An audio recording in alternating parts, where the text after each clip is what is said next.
How to change language on Sketchbook.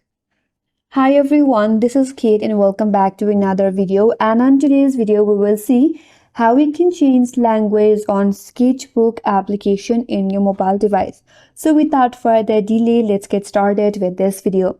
So if you're on your Android or your iOS device, the Sketchbook application follows your device default language. So in order to change the language, you have to go to your device or your phone settings. So open up settings in your device. Scroll down a bit and head towards system. Tap on languages and input, and here tap on languages. Now you can add a language.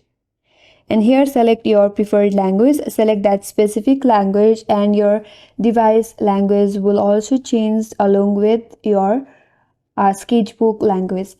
You can restart the Sketchbook application and it should update to the new language.